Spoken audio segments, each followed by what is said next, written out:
Buenas tardes a todos. En primer lugar, quiero dar la bienvenida a todas las personas que nos están viendo y agradecerles que nos acompañen en estas cuarta jornada científica sobre esclerosis múltiple, organizada por la Asociación Española de Esclerosis Múltiple, AEDEM, con motivo del Día Mundial de esta enfermedad que, como bien saben, se celebra de forma oficial el 30 de mayo de cada año. El Día Mundial es un día en el que todo el movimiento global de la esclerosis múltiple nos unimos para captar la atención de la sociedad, intensificando nuestras acciones con la intención de concienciar y promover cambios a nivel mundial en la atención de esta enfermedad que afecta a más de 55.000 personas y 2.900.000 en el mundo.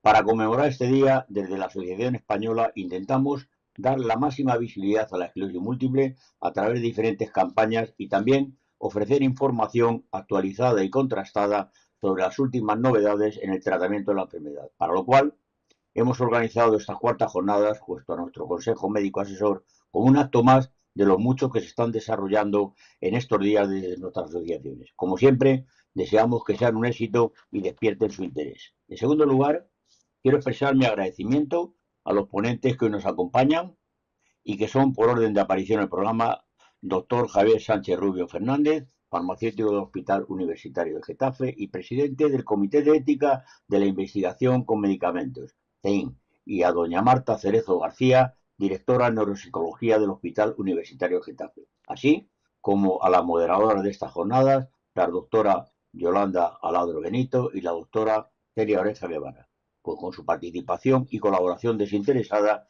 han hecho posible la organización de estas jornadas. Por último, quiero agradecer la colaboración de las empresas farmacéuticas Biogen, Roche y Sanofi que han posibilitado su realización. Y sin más dilación, cedo la palabra a la doctora Yolanda Ladro Benito, neuróloga del Hospital Universitario Getafe, vicepresidenta del Consejo Médico Asesor de AEDEN y primera moderadora. Así damos comienzo a estas cuartas jornadas científicas sobre esclerosis. Muchas gracias a todos. Muchas gracias, Pedro. Quería, antes de comenzar con el programa científico, dar la palabra a la presidenta, la doctora Celia Oreja, para que brevemente nos salude desde el Comité Científico. Celia, para abrir un Sí. poquito las... Hola, buenas tardes a todos. Es un placer volver a hacer estas jornadas. Creo que es muy importante que todos los años el Día Mundial de la Esclerosis Múltiple, que será el jueves, consigamos más visibilidad de esta enfermedad para que así se pueda entender mejor a los pacientes, tengan mejores opciones de empleo y también haya más investigación. Es importante que todos nosotros, vuestros familiares, intentemos que cada vez haya más visibilidad de esta enfermedad y que cada vez tengamos más investigación para conseguir tratamientos nuevos. Por tanto, me alegro que este año lo hayamos vuelto a poder hacer. Muchas gracias a todos por participar, por haberos unido por el YouTube. Ya sabéis que luego quedará grabado. Y ahora paso ya la palabra a la moderadora de la primera parte. En el YouTube tenéis el programa, lo podéis consultar y si no también está en el Twitter y en el Facebook. Muchas gracias y paso ya la palabra a la doctora Yolanda Ladro, que va a moderar esta primera parte. Muy bien, buenas tardes a todos. Primero, agradeceros que estéis con nosotros allá detrás de las pantallas, de los ordenadores.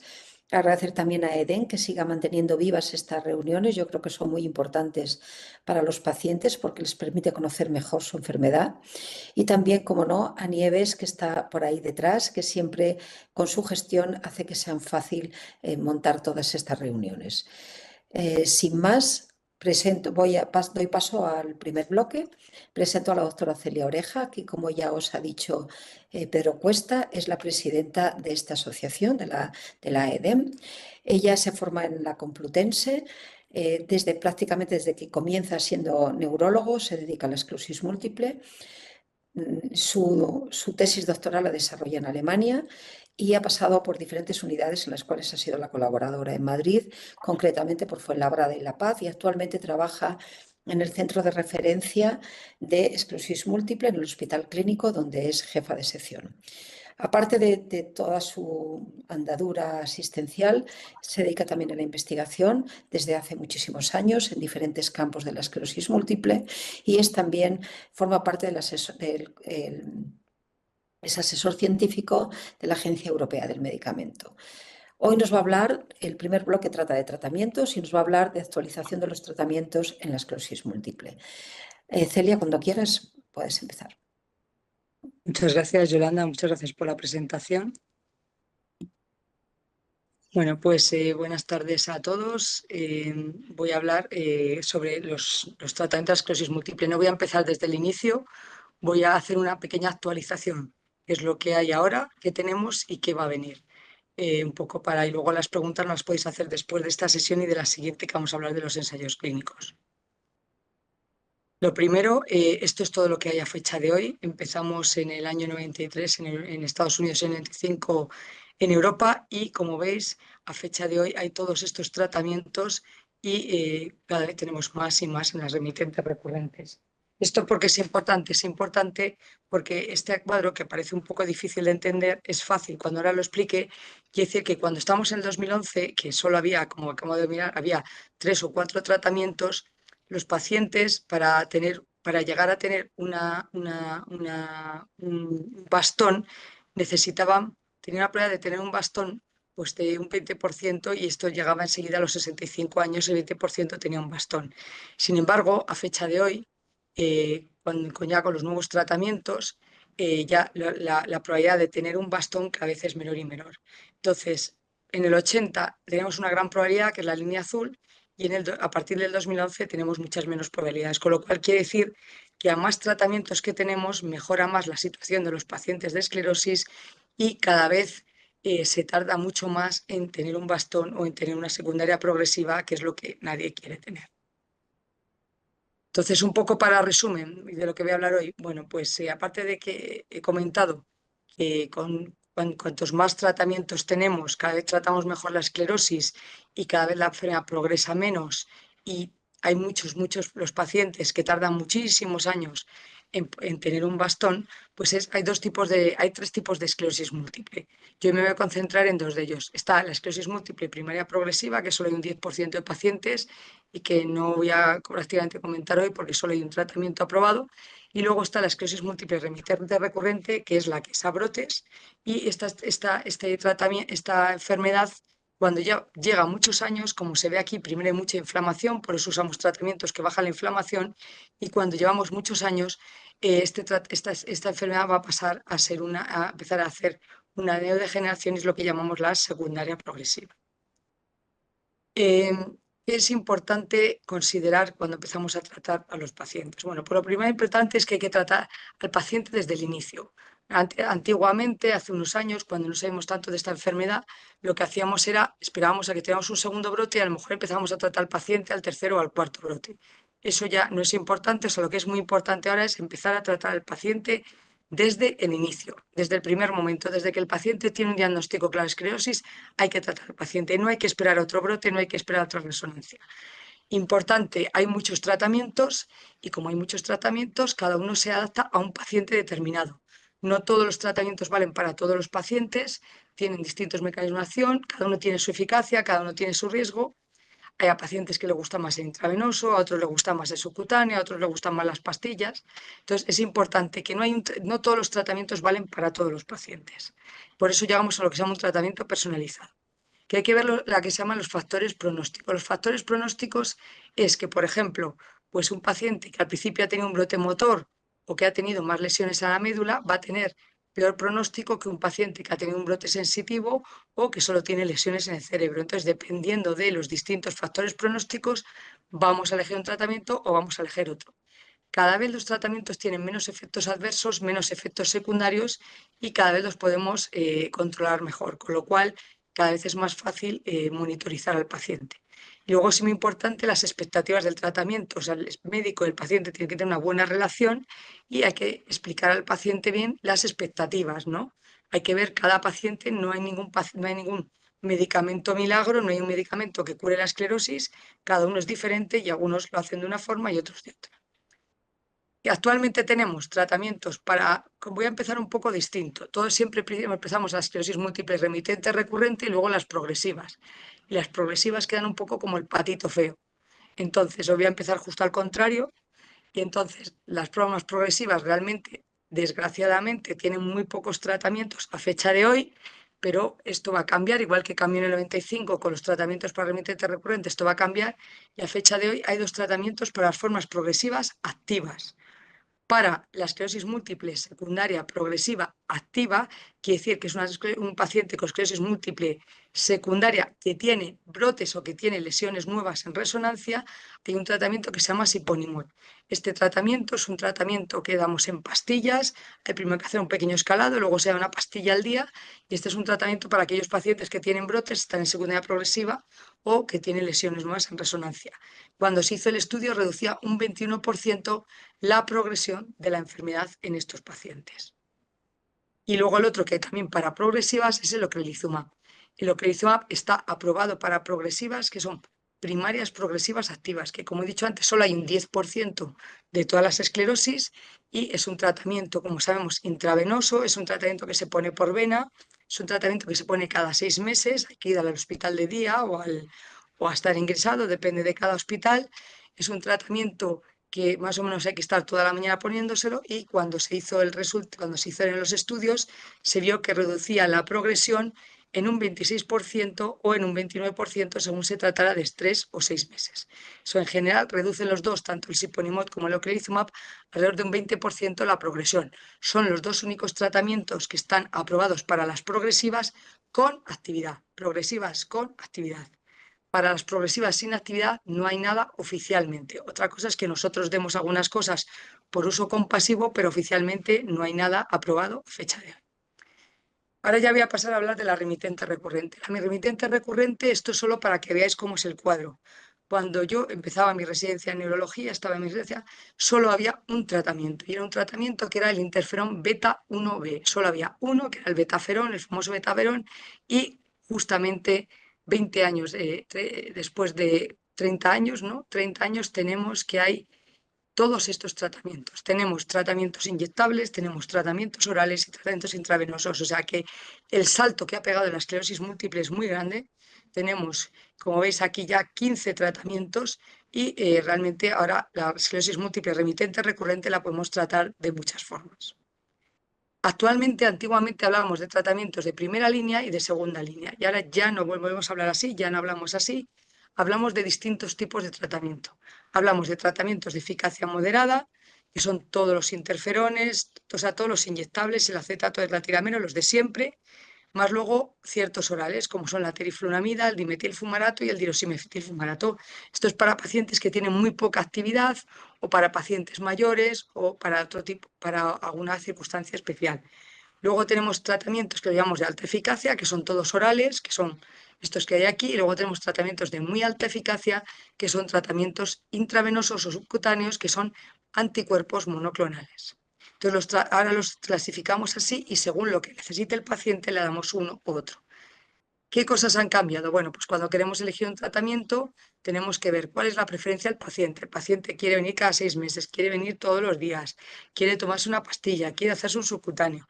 Luego tenemos que ver cuál es la eficacia que necesitamos. Explicado hay moderada eficacia, alta y muy alta eficacia. Un paciente que tiene muchos factores de mal pronóstico necesitaremos muy alta eficacia. Un paciente que ha empezado con un brote motor o que no nos gusta porque tiene muchas lesiones en la cabeza, empezaríamos con una muy alta eficacia. Entonces, según cómo tenemos la resonancia, cómo han sido los brotes, cómo ha sido el líquido, cómo son otras pruebas como la OCT, los potenciales evocados, vamos a ver qué eficacia necesita ese paciente. También tenemos que ver la seguridad, qué seguridad necesitamos.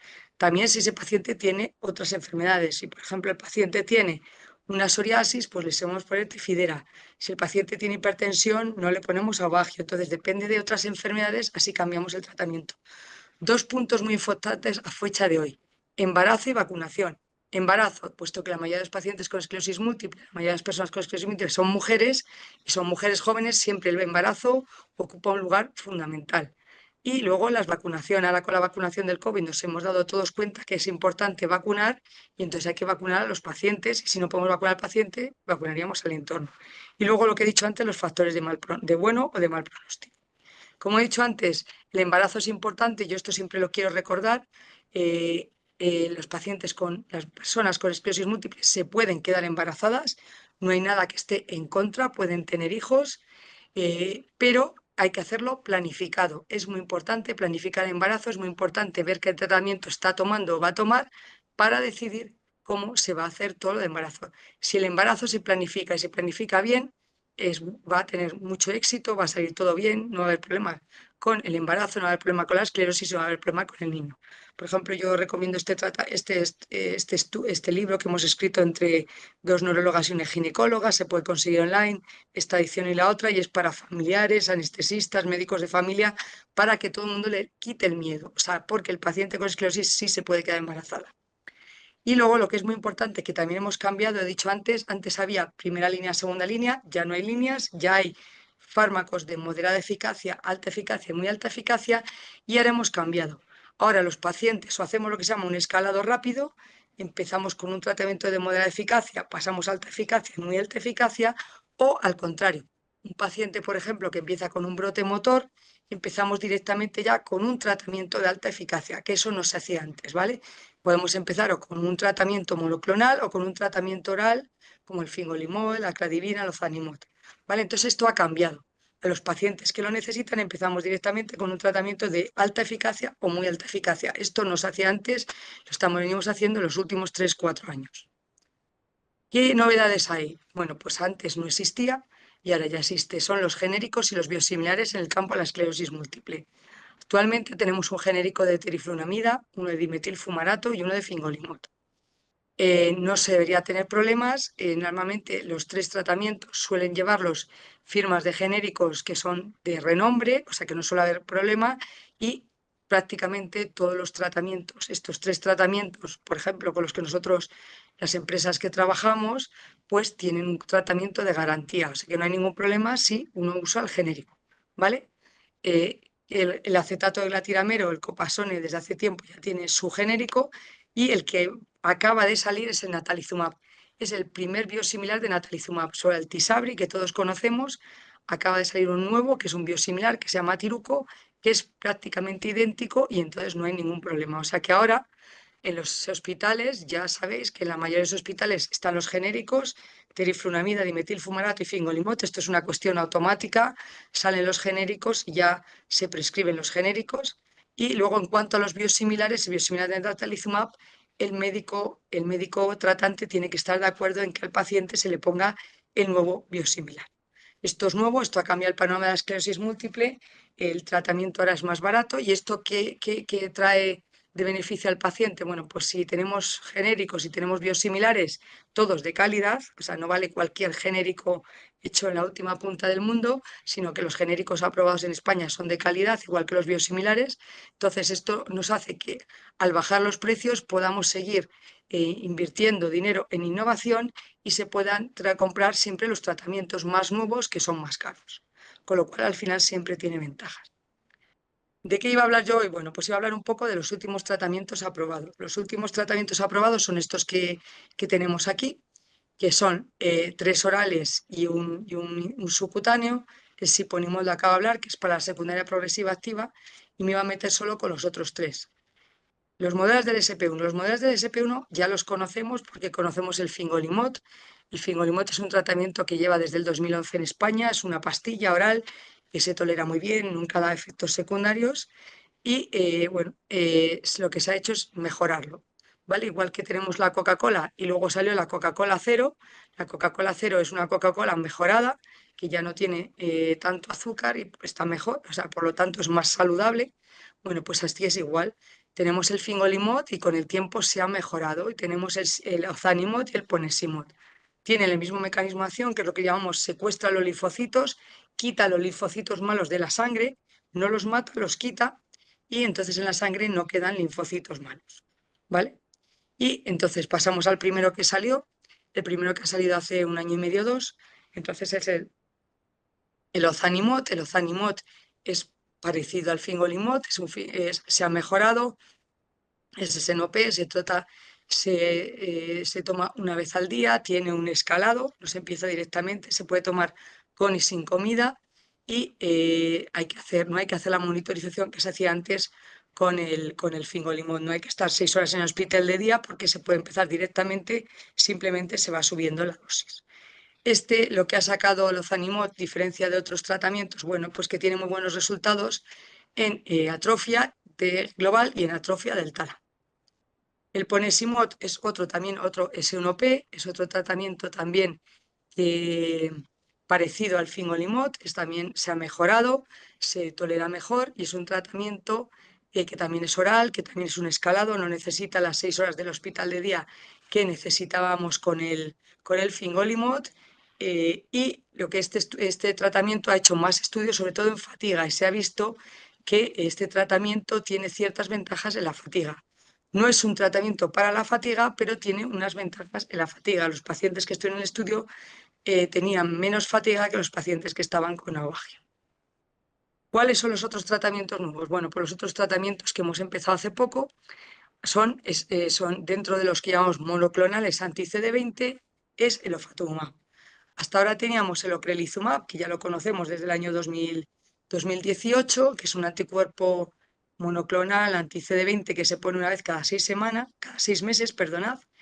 El rituximab, que no es un tratamiento que lo ponemos en esclerosis múltiple, pero oficialmente no está aprobado. Y ahora ha salido el ofatumumab, que es también un anti-CD20. La diferencia entre estos es que cada uno actúa sobre el anti-CD20 en distintos sitios. ¿Veis? Uno actúa sobre la parte verde, otro sobre la roja, otro la azul. Y el ofatumumab, la diferencia que tiene es que es un tratamiento subcutáneo, ¿vale? Con respecto, bueno, es un tratamiento que se llama más humano, como es más actual, es más moderno. El rituximab fue el primero, era quimérico, el segundo ocrelizumab que era humanizado, o sea que daba menos alergia, y el ofatumumab es humano, con lo cual da menos alergia.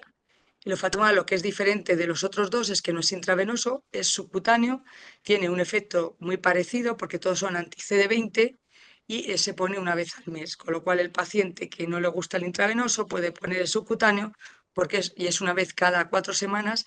No tiene nada que ver con los inyectables del pasado, aquellos que vimos al principio, los interferones, no produce síndrome flu-like, cuando uno se pincha no hay que apretar ningún botón, no hace herida, no hace ninguna cicatriz, ni hace rojeces, ni nada. Es un tratamiento muy sencillo y que no produce ninguna alteración cutánea. Entonces, bueno, estos fueron los resultados y este es completamente nuevo, el ublituximab. El ublituximab es un tratamiento que ya está aprobado en Europa, que se va a comercializar en España probablemente entre septiembre y octubre. Es otro distinto, es lo que se llama los anti-CD20 de segunda generación y lo que aporta como nuevo es que se puede poner en 1 hora.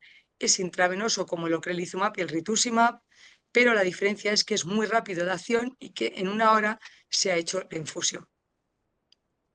Y bueno, eso es lo que hay hasta ahora. El nuevo que va a salir es el oblituzumab, que acabo de enseñar, que es más rápido que los anteriores, y los que estamos esperando son los señales de la BTK. Los señales de la BTK son tratamientos que actuarían en la inflamación y en la progresión, ¿vale? Hasta ahora casi todos actúan en la inflamación y estos serían los primeros que actúan en la inflamación y la progresión. El primer tratamiento que teníamos para eso no funcionó, pero ahora se espera que en septiembre o en octubre, cuando sea el Congreso de Esclerosis Múltiple, se presenten los resultados de este tratamiento, que sería el primer BTK, que es el tolebrutinib, y esperemos que los resultados sean positivos y tengamos un tratamiento que actúa para la inflamación y para la progresión. Hasta septiembre-octubre, hasta que no sea el famoso ECTRIMS, Congreso de Esclerosis Múltiple, no lo vamos a saber. Estos son resultados del fase 2. Los resultados del fase 3 no se van a saber hasta el Congreso de septiembre. Esperemos que sean buenos y tengamos ya el primer tratamiento con este mecanismo de acción y que sea para inflamación y progresión. ¿Y qué hay de nuevo ya para finalizar? Bueno, pues para finalizar, ¿qué más tenemos? Bueno, pues en otros sitios, como Estados Unidos, ya se ha aprobado el acetato de glatiramero Depot, que es un acetato de glatiramero que lo conocíamos hasta ahora 3 veces por semana y este va a ser 1 vez al mes. Está también en camino el ocrelizumab subcutáneo, o sea que el ocrelizumab que estamos poniendo intravenoso se va a poder poner con una inyección. Y los que hay nuevos que están en fase 3, tenemos el frisalimab, que es otro anticuerpo monoclonal, tiene un mecanismo distinto, probablemente este también pueda hacer algo en la progresión. El masitinib, que también tiene un estudio en fase 3, es un tratamiento oral y que sobre todo funciona en la progresión. El vidofludimus calcico, que es una mejoría del avagio y que también parece que no solo actúa en brotes, que actuaría mejor que la teriflunamida, pero también puede actuar un poco en la progresión. Y luego todos estos que están aquí son fases 1 y fases 2 que se están probando para la reminización. A mí en consulta siempre me preguntáis qué hay nuevo. Es verdad que ahora mismo en fase 3 no hay ninguno para la reminización, pero hay algunos que están en fase 2, como es la clemastina, la metformina, el temilimab y el S11. Les falta, sí, les faltan unos años, pero esperemos que alguno de estos pueda salir. A ver si sale el temilimab o sale el S11. Vale, luego que siga habiendo, bueno, pues hay uno que está en un fase 2, que es muy interesante, es un anticuerpo monoclonal que se daría por la nariz. Hasta ahora no hemos tenido hasta ahora ningún anticuerpo por la nariz. Es un anticuerpo que es nasal y que parece que sería neuroprotección. Está en un fase 2, todavía no sabemos resultados. Y luego uno que le tengo yo mucho cariño, yo creo que puede tener mucho futuro, se presentó el año pasado en el Congreso americano. Yo espero que funcione, está en un fase 2, están mirando a ver cuándo hacen el fase 3 y se llama las nanopartículas afacetadas de oro. Este lo que ha demostrado, desde luego, ha sido protección. Este ha demostrado que sí que puede regenerar, que sí que puede reparar. Es un fase 2, fue un fase 2 que se hizo en el COVID con pocos pacientes y hay que esperar al fase 3. Yo creo que va a funcionar, pero también es una pequeña empresa que necesita que le compre una gran empresa porque si no ellos no van a poder invertir en un fase 3. Bueno, yo creo que el panorama es esperanzador. Creo que hay bastantes que se están intentando para la fase, por lo menos para la progresión. Hay algunos que están para la remilinización y tenemos tanto el Foralimab como las nanopartículas de oro que van a poder servir para la neuroprotección. Muchas gracias. Muchas gracias, Celia, por el extenso repaso a los tratamientos que utilizamos y los futuros que están por llegar. Bien, sin más, doy paso al doctor Javier Sánchez Rubio. Tengo el gusto de presentarlo porque además es un farmacéutico con el que trabajo, llevamos muchos años trabajando en el hospital juntos. Él es experto en la farmacia hospitalaria, es además el profesor del Comité Ético de Investigación en Medicamentos en nuestro hospital, en el Hospital Universitario de Getafe, y profesor del Alfonso X el Sabio. Nos va a hablar del desarrollo clínico de un nuevo tratamiento, es decir, de cuántas fases pasa una molécula que se empieza a utilizar que se empieza a ver que puede ser útil en el tratamiento de la esclerosis múltiple hasta que la vemos en el mercado. Cuando quieras, Javier, puedes ya compartir y empezar con la charla. Muchas gracias, Yolanda. Bueno, buenas tardes a todos. Muchas gracias a EDEM por organizar una jornada de este tipo. La verdad que a mí pues me da mucho gusto participar y poder compartir este ratito con vosotros. Y gracias a los patrocinadores, pues yo creo que es muy importante apoyar a los pacientes desde el ámbito comunitario también. Y sé que esto es muy complicado a veces, así que es de agradecer que haya empresas que hagan un esfuerzo en este sentido. Como ha comentado la doctora Ladro, yo les voy a hablar un poco del desarrollo clínico de los medicamentos. Como, ah, como veis, pongo o inicio una diapositiva de una manera muy similar a Celia, retomo un poco su testigo. Es muy bueno ver esto, es decir, es muy bueno ver que con el paso de los años se han desarrollado bastantes nuevos tratamientos en el ámbito de la esclerosis múltiple. Esos tratamientos nos están ayudando, como se ha dicho, es decir, realmente tiene una repercusión y una mejora en el manejo de la enfermedad y que además en los últimos años, digamos que mientras que ha habido algunos periodos un poco más de desierto, pues en los últimos años sí que están desarrollándose o comercializándose bastantes tratamientos y otros que están por venir, como se ha comentado. Yo les voy a hablar un poquito más de lo que es el bagaje, es decir, el camino que hacen estos medicamentos hasta que están disponibles para utilizarlo eh, en los pacientes, ¿no? Y ese camino, pues a veces es un camino largo y en el cual es muy importante la actividad investigadora. Lo bueno es que la comunidad científica tiene su foco puesto, o uno de sus focos puestos sobre la esclerosis múltiple, que se está invirtiendo bastante en explorar nuevos caminos para el tratamiento de la enfermedad.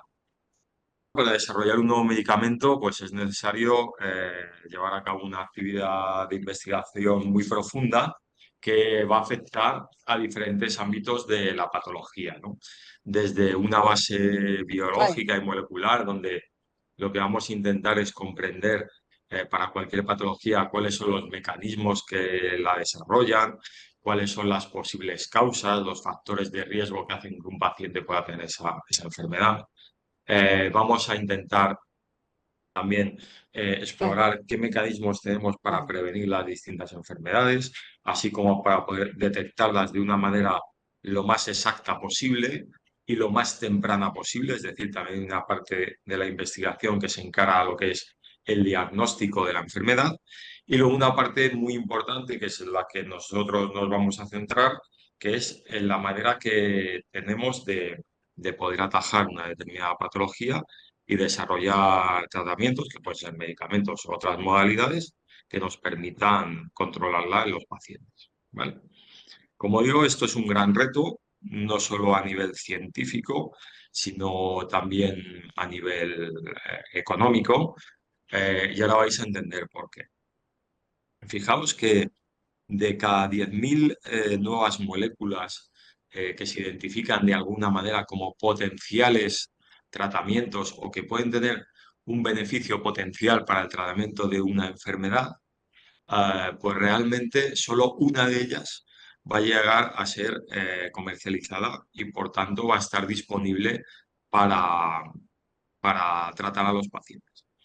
Eh, Como veis, hay una gran pérdida por el camino, ¿no? Muchas moléculas se quedan por el camino y eso va a suceder en diferentes fases por las cuales vamos a ir avanzando. Es decir, la molécula tiene que sortear una serie de escollos, es una carrera de vallas, hasta que llega a comercializarse y a ponerse en las manos de los médicos para poder recetarlas a los pacientes. Esas son las fases que nosotros vamos a ir viendo ahora, pero que me gusta llamar la atención sobre el hecho de que es verdad que el desarrollo de medicamentos es un proceso continuo y hemos tenido esas novedades muy interesantes que hemos podido ver antes, pero que el proceso es largo y a lo mejor desde que se identifica una determinada molécula como potencial para tratar esa patología hasta que realmente está disponible, no se extrañe que puedan pasar incluso 15 o 16 años. Los medicamentos tienen un ciclo, ¿vale? En su vida, en el cual vamos a ver diferentes etapas que ahora vamos a ir desgranando y explicando, aunque sea de una manera somera. En primer lugar, vamos a tener una etapa de investigación básica, en la cual, en general, pues va a ser una etapa más de laboratorio, digamos, de descubrimiento de nuevas moléculas. Los potenciales candidatos van a pasar a la siguiente fase, ¿no? Igual que en Operación Triunfo, por así decirlo, y van a llegar a la investigación preclínica, que es una investigación en la cual ya nos vamos a servir de animales de experimentación, y si cumplen una serie de requisitos que se exigen por parte de las agencias reguladoras, como veremos luego, ya van a pasar a la investigación clínica en seres humanos, y los más afortunados que demuestren una adecuada eficacia y una adecuada seguridad, pues llegarán a comercializarse y pasarán un proceso de registro y de fijación de precio. Quiero señalar, me interesa también decir que el ciclo del medicamento no termina aquí. Es decir, todos los medicamentos que nosotros utilizamos están en una continua evaluación. De hecho, una vez que se comercializa el medicamento, todavía seguimos evaluando cuál es su efectividad en la vida real y su seguridad a través de los programas de farmacovigilancia. Es decir, las nuevas reacciones adversas que se pudieran detectar o aquellas que tuvieran una cierta gravedad son notificadas por los profesionales sanitarios o incluso por los propios pacientes, por los propios usuarios, que también vosotros podéis notificar reacciones adversas o problemas de seguridad con la medicación, y se siguen evaluando para, de alguna manera, de una forma continua, determinar cuál es el balance beneficio-riesgo del medicamento, ¿vale? Esa balanza siempre tiene que estar inclinada hacia el beneficio, porque si en algún momento vemos que el riesgo que se asume supera el beneficio que obtenemos, pues los medicamentos volverían a ser reevaluados y sacados del mercado en su caso, ¿no? Como ha sucedido en algunas ocasiones. Pero que sepáis, sobre todo, quedaos con la idea de que el medicamento lleva una continua evaluación mientras lo utilizamos, ¿vale?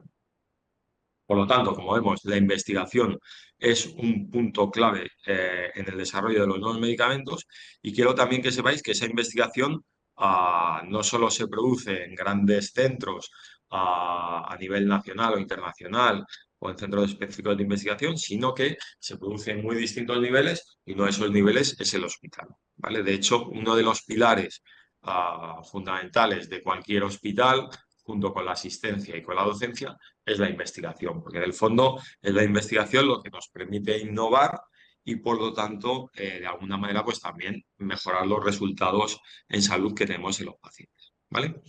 Si nos vamos centrando un poquito más en estas fases que hemos ido viendo, vamos a hablar de la investigación básica, esa etapa de laboratorio que hemos dicho. Aquí lo que se hace es intentar descubrir candidatos, moléculas que potencialmente podrían tratar una enfermedad y eso se hace de diferentes formas, ¿no? Una forma se denomina cribado, rastreo, que es analizar pues miles de bibliotecas de moléculas que se pueden obtener bien por síntesis química o bien de la propia naturaleza. Se analiza su estructura química y se ve si potencialmente pues podrían tener un papel en la enfermedad porque son capaces de unirse a un determinado receptor, un determinado sitio que está afectado en la enfermedad. Si veis, esto nos permite encontrar gran cantidad de moléculas. Una forma más fácil es un fármaco que ya es conocido, pues intentar modificarlo, ¿no? Para de alguna manera tener alguna ventaja en cuanto a seguridad y eficacia. Veis algunos ejemplos, pues por ejemplo, cómo salen, si antes teníamos el dimetilfumarato, pues ahora sale el fumarato de hidroximel, que es una sal diferente, y que intenta mejorar la tolerancia gastrointestinal, entre otras cosas, del fumarato de hidroximel. Otra vía es la vía racional, que es a partir de un concepto biológico que nosotros conocemos, pues intentar desarrollar estrategias para poder modificarlo. Y otra vía es la pura suerte, la vía fortuita, que a veces pasa, ¿no? Que en ocasiones se está estudiando un determinado medicamento para una cosa y se ve que ese medicamento puede tener un cierto efecto o tiene potencial para ser desarrollado en otro tipo de patologías, ¿no? Como el famoso ejemplo de que si Fleming descubrió la penicilina, pues de forma fortuita porque se dejó una placa abierta y se contaminó por un hongo, ¿no? Pues bien, una vez que se identifican estos posibles candidatos, si veis esta etapa puede durar también unos años, pues se seleccionan las mejores moléculas, ¿no? Para pasar a una fase preclínica, que ya implica el uso de animales de laboratorio. Es decir, lo que se hace es en determinados animales, pues como pueden ser a veces ratones o ratas o monos o cerdos o perros, reproducir la enfermedad que afecta a los humanos. Y eso es lo que llamamos modelos animales de experimentación, ¿vale? ¿Y cuál es el objetivo? Coger estos candidatos que tenemos y administrarlos al animal para estudiar la farmacocinética, es decir, cómo el medicamento es absorbido en el organismo, cómo se distribuye por todo el cuerpo, cómo se metaboliza, es decir, cómo se transforma y cómo se elimina. También vamos a estudiar la farmacodinámica, es decir, cuál es el mecanismo real de acción del medicamento en el organismo y la toxicología, es decir, los posibles efectos adversos. Y esta etapa es muy importante porque nos permite saber cuál es la potencial toxicidad o si hay alguna toxicidad importante de la molécula y nos permite saber qué dosis vamos a poder administrar posteriormente cuando esto se utilice en humanos, ¿de acuerdo? Una vez que se tienen todos los datos de esta investigación preclínica, hay una evaluación tanto por parte de los promotores de la industria como de las agencias reguladoras para ver si esa molécula puede pasar a la siguiente fase, donde ya va a ser utilizada en humanos. Esta investigación preclínica, pues ya hemos dicho que también se puede llevar a cabo en hospitales, en centros de investigación, en la propia industria, etc. ¿Vale? Si veis aquí, ya se van cayendo moléculas, vamos quedándonos con menos candidatos y de los mejores, es decir, aquellos que tienen potencial para tratar y que no han tenido toxicidades importantes, vamos a empezar a utilizarlos en humanos, ¿de acuerdo? Este uso en humanos lo vamos a ir introduciendo poco a poco a través de diferentes fases, siendo la manera de comprobar los efectos del medicamento lo que denominamos el ensayo clínico, que es lo que llamamos un gold standard. Es decir, la mejor manera que tenemos de probar la valía real de un medicamento en humanos es lo que llamamos un ensayo clínico que se vaya a llevar a cabo, como veis, en diferentes fases y a medida que avanzamos las fases vamos a ir utilizando el medicamento cada vez en un mayor número de personas. Si veis, esto no es algo nuevo. Los ensayos clínicos se llevan haciendo desde el siglo XVIII. Si veis este marinero que se llamaba James Lind, bueno, marinero, era realmente médico, a bordo de un carguero, ¿no? Que se llama HMS Salisbury, él observaba que los marineros que hacían travesías largas pues sufrían una enfermedad que les producía llagas en la piel, la afectación de las encías, podían morir y que no era otra cosa que el escorbuto Y entonces él pensó que el dar ácido a los distintos marineros, productos ácidos, podía preservar de alguna manera o preservarles de la enfermedad. Entonces, ¿qué hizo? Pues dar diferentes remedios ácidos a distintos grupos de marineros, ¿no? De tal manera que a uno de los grupos les dio naranjas y limones y vio que esos marineros no contraían la enfermedad del escorbuto, ¿no? Pues esto es una manera muy rudimentaria de lo que es un ensayo clínico, que es comprobar que una medicación funciona y poder compararla con otros tratamientos, ¿vale? Desde luego, desde aquella época han avanzado mucho el desarrollo de los ensayos clínicos, sobre todo lo que es su regulación. Y ahora sí me voy a detener un pelín más en esta diapositiva para que veáis las distintas fases de los ensayos clínicos. Una vez que se ha superado la fase preclínica en animales y nos autorizan para llevar a cabo el ensayo, vamos a pasar a una fase 1 que se lleva a cabo normalmente en voluntarios sanos, ¿vale? Y en un número muy limitado, en un número pequeño, ¿de acuerdo? Se empieza a probar la primera vez que se utilizan humanos, comenzando por unas dosis muy pequeñitas que se van subiendo, se van escalando a medida que vemos que las dosis son seguras, ¿de acuerdo? Aquí me permite ver también estudios de farmacocinética y de posibles desarrollos de distintas formulaciones del fármaco, intravenoso, subcutáneo, oral o lo que sea, ¿vale? Y aquí me permite estudiar de una manera controlada cuál va a ser la dosis recomendada para utilizar en la siguiente fase, que es la fase 2. En la fase 2 ya aumentamos el número de participantes, pueden ser grupos de 100 participantes, ¿de acuerdo? Muchas veces ya participan pacientes y se utilizan ya diferentes niveles de dosis para ver cuál va a ser la dosis que realmente vamos a utilizar en el tratamiento cuando se comercialice. En este punto ya también empezamos a estudiar realmente la eficacia del tratamiento en humanos, comparándolo o bien con otras alternativas de tratamiento, aunque en esta fase es más difícil, o bien con placebo, que es más habitual. El placebo es un medicamento que realmente no es tal, es simplemente darle a una persona una cápsula o una inyección similar al tratamiento que estamos dando, pero que no tiene un efecto terapéutico de por sí, no tiene ningún principio activo. Esto me permite saber cuál es el efecto real o el efecto neto de la medicación que yo estoy enseñando, ¿de acuerdo? Cuando ya tenemos estos datos de eficacia y de seguridad ampliados, ya nos pasamos a la fase 3. Los ensayos de fase 3 muchas veces son lo que llamamos ensayos pivotales, es decir, ensayos que conducen luego a la autorización del medicamento. Son los ensayos que se van a presentar a las autoridades sanitarias para pedirles que permitan comercializar el medicamento. Y aquí ya se utilizan grupos de pacientes y grupos bastante grandes y a ser posible se compara con tratamientos disponibles, ¿vale? Esta es la fase más larga en el tiempo, pero es la que consigue unos datos más sólidos, más consistentes, ¿de acuerdo? Y que conllevan a la comercialización. Lógicamente, a medida que nos vamos avanzando en cada fase, pues supone una mayor inversión económica también a la hora de llevarlos a cabo. Cuando se tienen estos resultados, se presentan a las agencias reguladoras y se suele dar, cuando los datos son positivos, la autorización de comercialización. Posteriormente, llamamos la fase 4, es ya el uso en vida real, donde vamos a ver los efectos del medicamento fuera de las condiciones controladas del ensayo clínico. Bueno, y si ya se supera todo esto, nos queda un último escollo, por así decirlo, que son las agencias reguladoras. Es decir, que un fármaco sea eficaz y seguro y que lo haya demostrado en los ensayos clínicos, no quiere decir que vaya a ser comercializado en un determinado país o que los sistemas de salud, en este caso el nuestro, el español, lo vaya a financiar para su uso. Es una potestad de la Unión Europea el poder aceptar que un medicamento se comercialice en Europa o de la Agencia Española del Medicamento en España, pero luego es cada país quien fija los diferentes precios y las condiciones de financiación.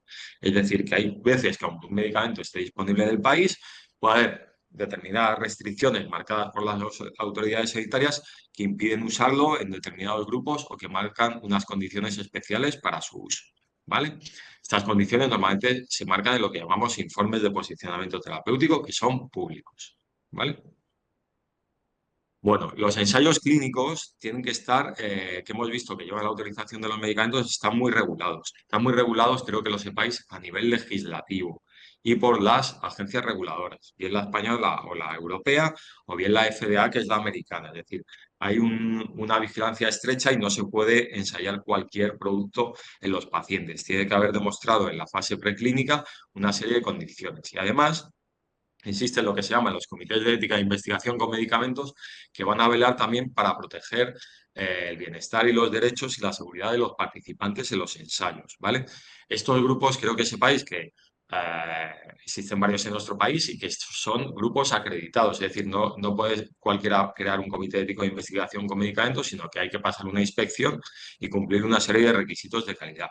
Además, son grupos multidisciplinares donde participan médicos de diferentes ámbitos, participa personal de enfermería y también participan abogados, pacientes, etcétera, ¿vale? Para que todos los intereses se vean representados.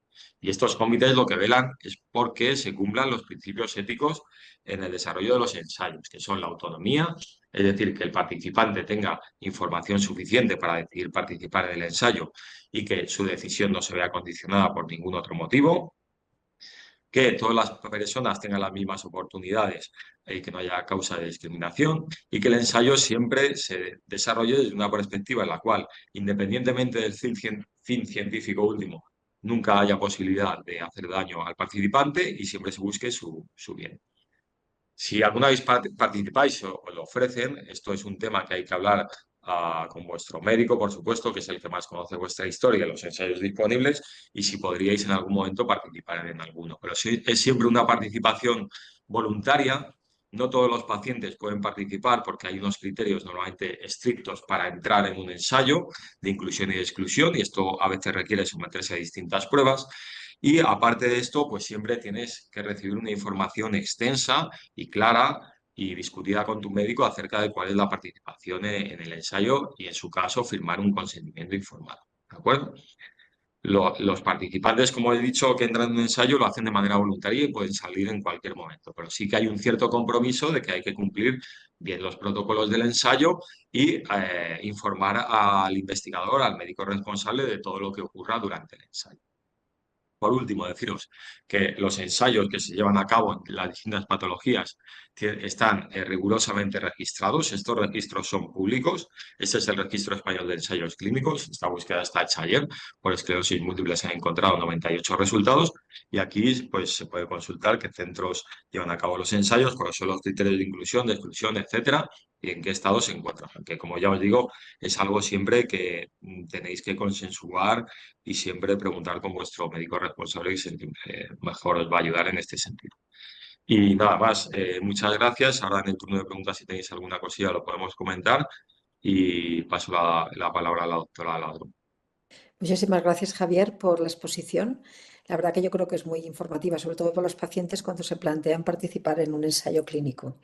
Voy a pasar al turno de preguntas. Hay muchísimas preguntas que están dirigidas a una cuestión personal que yo he intentado resumir porque no es este el aforo para responder a un asunto personal, el tratamiento hay que individualizarlo y eso solo lo puede hacer su médico. Pero sí que leyendo todas estas que van dirigidas un poco al problema que cada paciente tiene, hay algunas cosas que se pueden resumir, que van dirigidas sobre todo al tratamiento, Celia. Hay una pregunta que se repite muchas veces, es ¿qué ocurre cuando el ocrelizumab ha fallado en una forma progresiva? Y también dentro de las formas progresivas, si el ocrelizumab tiene una indicación bien establecida para la forma secundaria progresiva. Es una pregunta con respecto a las progresivas. Progresivas. Vale, perdonad que estoy un poco afónica y de vez en cuando toso. Bueno, pues realmente si el ocrelizumab falla, vamos a ver, el estudio solo demostraba que era un 20% de mejoría en cuanto a la progresión en las formas activas. El problema es que se está dando a muchas formas no activas, con lo cual ahí no mejora. Si no mejora el ocrelizumab, realmente no hay otras opciones oficiales aprobadas. Entonces, bueno, yo recomendaría que los pacientes, si tienen alteraciones de la marcha, estén con Fampira, si tienen espasticidad, se les dé Lioresal, o Sativex, o Botos, lo que necesiten. Y si realmente están progresando mucho, bueno, pues se podría hablar con cada uno de una forma individual y personalizada si se les puede poner algún tratamiento fuera de indicación o si no meterlos en un ensayo clínico. Actualmente ahora hay un par de ensayos clínicos para progresivas sin actividad. Vale, entonces si falla el ocrelizumab, oficialmente no hay nada. Yo diría hacer tratamiento sintomático, Fampira, Sativex o lo que se necesite. Y si realmente el paciente sigue progresando mucho en una primaria progresiva, buscaría otras opciones que están no aprobadas para ello. Si no hay ningún estudio clínico en ese momento en el que el paciente puede entrar, buscaría alguna opción que no está aprobada, pero que nosotros pensamos que podría funcionar, pues como es el caso a veces del rituximab o del fingolimod, pero ya son opciones no aprobadas y sin indicación. Y eso lo haría solo en un caso en que el paciente realmente progresa mucho. La otra pregunta era con respecto al Secundaria progresiva, si el ocre tiene la secundaria indicación. progresiva. Vamos a ver, la secundaria progresiva, el ocrelizumab no está aprobado, ni el rituximab tampoco. O sea, no está aprobado ni el ocrelizumab ni el rituximab para una secundaria progresiva, ni con ni sin brotes. El único aprobado para una secundaria progresiva activa es el siponimod. ¿Qué pasa? Que bueno, que en muchos hospitales, si el paciente vemos que sigue progresando, está con una secundaria progresiva, era un paciente que estaba antes con un tratamiento de alta eficacia, bueno, y para evitar brotes y que progrese, a veces ponemos por uso compasivo un rituximab, pero hay que mirar cada caso independientemente porque realmente el tratamiento no está aprobado para ello, pero en algunos casos lo hacemos cuando vemos que el paciente sigue teniendo actividad y puede, y puede ser que progrese. Javier, ¿qué determina la financiación de un fármaco en un país, en nuestro país en Pues, concreto? pues a ver, varios factores, la verdad, ¿vale? Se hacen informes de evaluación que lo que tienen en cuenta es, en primer lugar, la eficacia y seguridad que se haya demostrado en los ensayos clínicos, ¿vale? Pero ahí también, a la hora de fijar el precio, se va a tener en cuenta varios factores. En primer lugar, el impacto presupuestario que se pueda tener, es decir, se intenta hacer una estimación de cuál es la población diana para ese tratamiento. Claro, no es lo mismo un tratamiento que se vaya a utilizar o se estime utilizar en 1.000 personas al año en España que 10.000, que 1.000.000, ¿no? Y luego también se tiene en cuenta los competidores que ya están disponibles en el mercado. Es decir, los precios y los tratamientos que hay disponibles y cuál es la mejora que el nuevo tratamiento se supone que aporta, ¿no? Ahí es una parte que para nosotros es opaca, es decir, no, aquí en España no se le da mucha publicidad, en otros sitios es un poco más, más transparente, ¿no? Por ejemplo, hay países que marcan unos límites, ¿no?, de financiación por años de vida ganados por calidad, por ejemplo, y esos son conocidos y aquí no. Pero al final pues son negociaciones entre la industria y el ministerio, donde al final se llega a un acuerdo para poder poner la financiación en el mercado. Desde el punto de vista de la asistencia sanitaria, nosotros no tenemos influencia en eso, pero sí que nos influye a nosotros en el sentido que nos tenemos que ceñir a las condiciones de financiación que se nos marcan. En ocasiones se pueden utilizar algunos fármacos fuera de condiciones de financiación, pero es algo excepcional y requiere autorizaciones expresas. Muy bien. Nos quedan muy pocos minutos, así que voy a hacer dos preguntas breves. Una es, si un paciente ha fallado a un fármaco con muy alta eficacia, un paciente que tiene una esclerosis múltiple recurrente remitente, hay varias preguntas al respecto que he resumido así, ¿no? Si falla estando con un fármaco de muy alta eficacia, ¿se podría plantear el paso a un fármaco de alta eficacia si el mecanismo de acción es distinto? Es decir, ¿existen otras opciones terapéuticas en estos pacientes? Sí, bueno, realmente un tratamiento de muy alta eficacia hay varios. Hay los anti-CD20, pero también está el lentuzumab y el natalizumab. O sea que si uno falla un Disculpa, anti-CD20, Celia, las preguntas en concreto han sido con virus JC positivo, ¿vale? Con vale, serologías vale. positivas. Vale, Por vale, eso bueno, pues ya. entonces, si un paciente no puede el anti-CD20, siempre puede intentar ir al lentuzumab cuando es necesario y también se puede pasar a uno de alta eficacia. O sea, a veces sí que funciona. O Vale. sea, a veces un paciente de muy alta eficacia le cambiamos el mecanismo de acción de una alta eficacia y funciona. Lo único, hay que tener cuidado siempre cómo se hace este desescalado para que no haya brotes ni rebotes. Vale. Y también muy breve, hay una pregunta muy concreta que es si hay algún abordaje, aunque sea en ensayo clínico, con fármacos que consideren ambas cosas, inflamación y protección en una misma molécula. No, eso no existe. O sea, hasta ahora lo que hay, el BTK es inflamación y progresión, pero inflamación y protección no. Todos los ensayos que se hacen de ese tipo se hacen con dos moléculas. Se Vale. mantiene la que se tiene y se añade otra. Y con tratamiento combinado, que sería Sí, o sí, sea, el tratamiento combinado es realmente lo que los se dos. hace. O sea, Vale. el tratamiento combinado es lo que se hace. Cualquier estudio que se hace hoy en día de reminización o de neuroprotección, se mantiene el fármaco que el paciente tiene antiinflamatorio, ya sea una alta eficacia o una moderada eficacia, y se añade el fármaco nuevo que es neuroprotector o remilinizante. Vale, y ya le contesto yo a una pregunta que hay porque no tiene nada que ver con vosotros y es muy cortita. Si un paciente tiene dos enfermedades autoinmunes, si hay contacto entre los diferentes doctores que llevan ambas enfermedades autoinmunes, y yo creo que sí, o sea, le contesto y yo creo que ocurre en todos los hospitales, que existe conexión entre los diferentes especialistas cuando coinciden dos enfermedades autoinmunes de órganos distintos, por ejemplo, cerebro y tubo digestivo, ¿no? En general, sí existe siempre que se necesite y va a suponer un cambio en el abordaje terapéutico del paciente.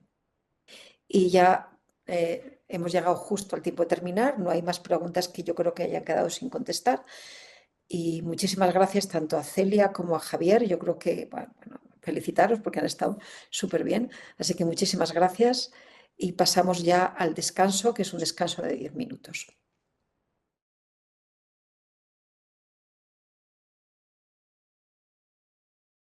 Hemos hablado sobre todo primero de los tratamientos, de lo que hay, cómo se llega a un fármaco a vuestras manos, a las farmacias, todo el proceso largo que hay de los estudios. Y bueno, ahora la segunda parte vamos a hablar de los síntomas, que también nos interesa mucho como personas con esclerosis múltiple. Y vamos a hablar de la marcha, que es una cuestión muy importante, y también de las alteraciones cognitivas. Para ello, la primera charla será evaluación de la marcha en esclerosis múltiple.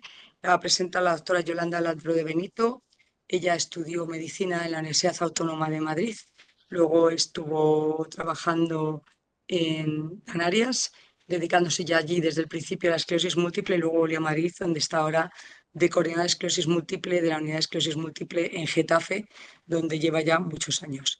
Al mismo tiempo que la clínica, ella también hace investigación, sobre todo hace muchas cosas en conjunto con los ingenieros de la Universidad Politécnica y otros, sobre todo hace mucha investigación sobre la marcha y otros síntomas, y justamente hoy por eso nos va a hablar de cómo se puede evaluar la marcha y de cómo podemos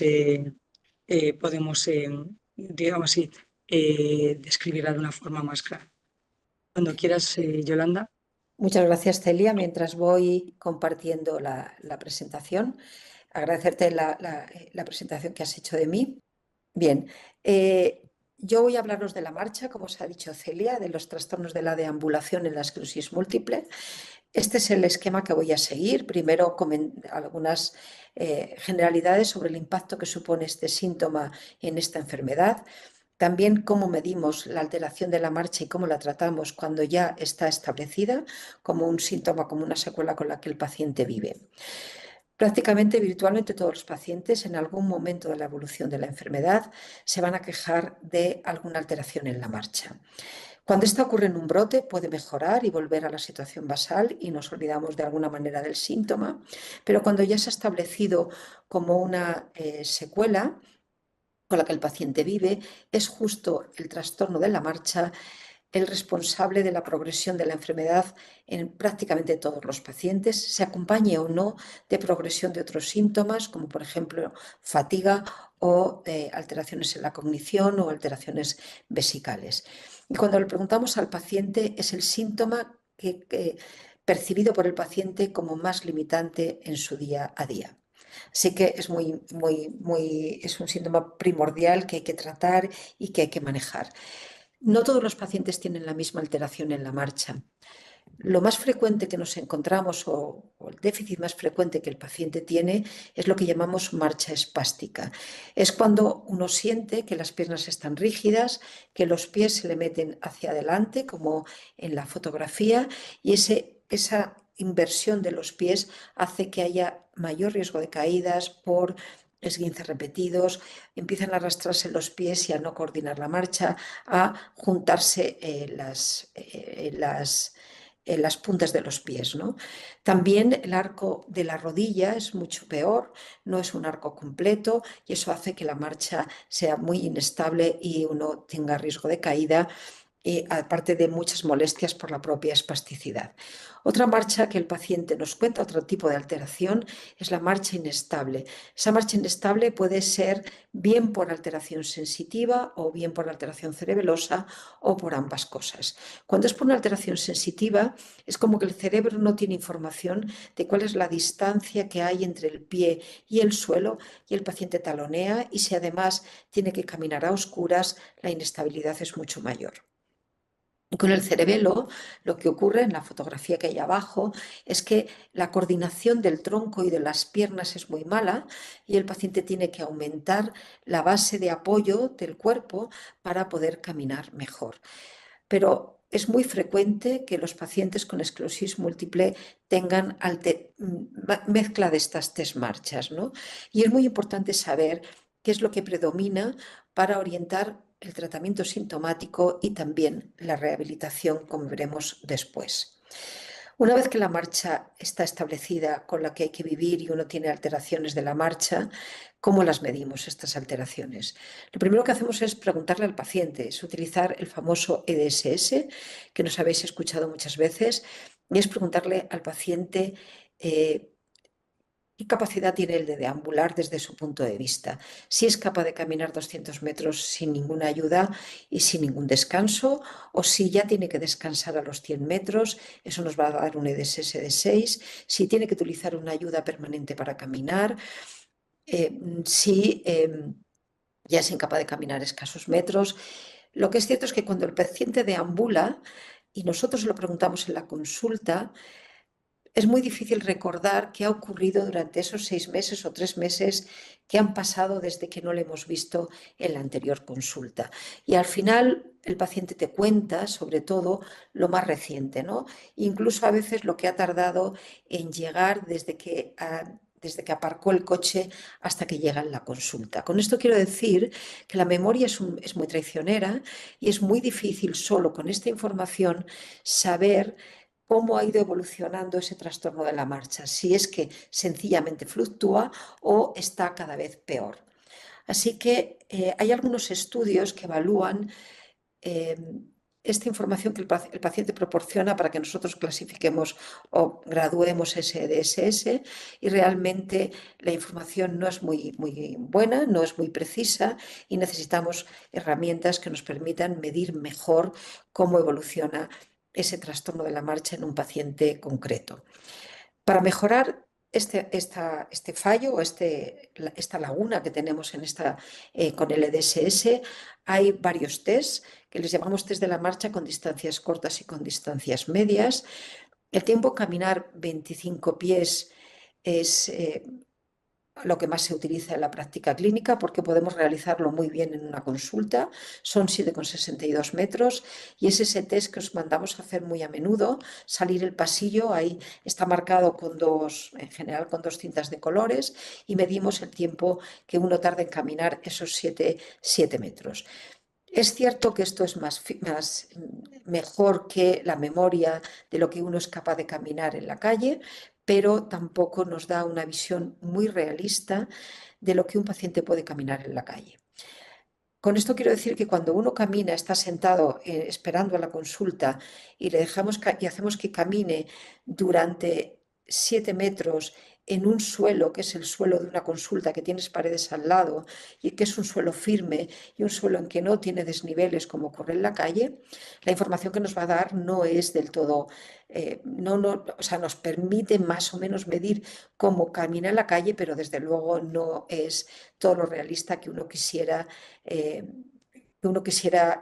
medir, ¿no? O sea, nos da una medida parcial en un momento determinado y en un momento puntual, que más o menos nos permite estimar qué ocurre en la calle, pero no con una precisión muy alta. Además, depende también del explorador, de tal modo que si el que te explora, sea un neurólogo, una enfermera, depende de cómo te lo diga, tus 25 pies van a cambiar. Es decir, que tampoco es una medida muy precisa y muy reproducible. Son mejores medidas el test de la marcha de 2 minutos y el test de la marcha de 6 minutos, pero son impracticables en una consulta. No tenemos 6 minutos para hacer que una persona esté caminando durante 6 minutos y nosotros vemos la distancia que camina durante esos 6 minutos, ni tampoco durante 2 minutos. Esto hay que hacerlo en pasillos que sean más grandes, así que deberíamos salir a un pasillo que está transitado por muchísima gente, con lo cual la privacidad de un paciente desaparece, y en las consultas clínicas rutinarias es muy difícil, no es posible realizarlos. Hay que tener sitios específicos para realizar estos test. Sí que han pasado a ser muy útiles en investigación, pero por ahora impracticables en la práctica clínica. Como todas estas medidas que os he hablado, tanto el EDSS, es decir, la capacidad, lo que te cuenta el paciente que es capaz de caminar en la calle, como los 25 pies que los realizamos en unas condiciones perfectas de laboratorio y que además dependen mucho del explorador, como solo nos dan medidas puntuales y medidas que no son tan reproducibles ni tan sensibles para medir la progresión de los trastornos de la marcha, se están probando, se está investigando muchas otras herramientas, y aquí es donde entran las herramientas digitales, para poder cuantificar la deambulación y poder medir mejor la progresión del trastorno de la marcha y, por tanto, la progresión de la enfermedad. Las herramientas digitales están intentando cuantificar la deambulación, pero no solamente cuantificar la deambulación, también caracterizar y cuantificar la estructura del paso. Es decir, si yo puedo medir cuánto dura un paso o 2 pasos, que es un ciclo de la marcha, o cuántos pasos doy en un minuto, y eso lo puedo hacer con herramientas y con medidas objetivas, probablemente podamos medir mucho mejor qué le está ocurriendo a la deambulación y, por tanto, a la progresión de la esclerosis múltiple. La primera herramienta digital que se utilizó fueron los famosos teléfonos, que llevan incluido un acelerómetro triaxial, que lo que nos va a medir son los pasos. Lo que pasa que utilizar solo esta medida es muy imperfecto, y eso es así porque cualquier movimiento del brazo, o si uno está fregando y tiene puesto o fregando, o moviendo, o hablando sencillamente y moviendo los brazos, nos lo va a contar como pasos. Así que solo contabilizar los pasos es una medida imperfecta, aunque en algunos estudios, como el que os expongo en un JAMA que salió hace unos años, sí que a la larga nos daban también alguna información, pero era una información imprecisa. Se han utilizado también otras aplicaciones digitales que se bajan en los móviles y que permiten no solamente cuantificar los pasos que uno hace a lo largo de un día o en un periodo concreto, sino también medir la habilidad de la destreza de las manos con dibujos, haciendo dibujos en las aplicaciones del teléfono, o mandando a hacer algunas tareas que nos permiten medir la destreza de las manos. Como contabilizar los pasos es insuficiente para medir la progresión del trastorno de la marcha, que, como he dicho, es quizá el síntoma más importante de la progresión de la discapacidad, se han introducido, hay mucha otra investigación utilizando estos acelerómetros, que son no solamente acelerómetros, son unidades sensores inerciales de movimiento, que incluyen acelerómetros y giroscopios, y también sensores de presión que están incluidos en plantillas que se coloca uno en los zapatos. Este tipo de sensores lo que pretenden es no solamente cuantificar la marcha a lo largo del día, la capacidad que uno tiene de caminar sin descansar a lo largo del día, sino también darnos información sobre cómo es el paso, cómo realizamos ese paso. Esa información es muy importante porque no depende tanto de lo que uno quiera caminar, sino que nos va en un espacio pequeño, nosotros podemos ver cómo está cambiando el paso, y eso es una medida indirecta de la fatiga o de cómo cambia el paso en un paciente a lo largo de 10 minutos, ¿no? Que es una queja muy común de los pacientes. Yo camino 10 minutos y tengo que parar. ¿Y por qué? Y eso lo puedo ver yo cuando analizo las características de los pasos, ¿no? Esto es lo que pretenden todos estos sensores. Nosotros hay muchísimo trabajo hecho sobre esto. La mayor parte de este trabajo está hecho en condiciones de laboratorio, es decir, en una consulta, y nos da una información por ahora parcial, porque lo que realmente importa es saber cuál es el impacto de estas alteraciones en la vida real del paciente. Y lo bueno que tienen estos sensores es que son vestibles, es decir, nosotros nos los podemos llevar a casa y podemos ver la capacidad que tiene el paciente de caminar en su vida real, que eso es mucho más importante que la información que nos proporciona un test de los 25 pasos. Nosotros en nuestro hospital estamos trabajando con los ingenieros de la Universidad Politécnica de Madrid y también de la Universidad Politécnica de Valladolid. Participan ingenieros expertos en inteligencia artificial y ingenieros informáticos. La informática es fundamental en todas estas aplicaciones. Hay que tener una buena conexión entre el sensor y tu móvil, que es donde está incluida la aplicación para pasar la información a los ingenieros, que es donde realmente se va a analizar todos estos datos. También participan físicos, etcétera, y todo esto lo estamos haciendo, estamos tratando de medir cómo cambia la marcha en nuestros pacientes y correlacionar lo que nos cuenta el paciente con lo que vemos en estos sensores.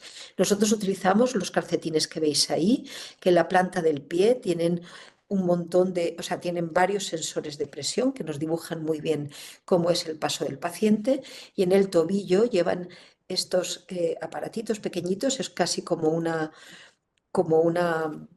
bueno, es como una lucecita, es un sensor pequeñito, es un calcetín que está comercializado, es un calcetín que utilizan muchos deportistas y que se le está intentando dar un uso más allá.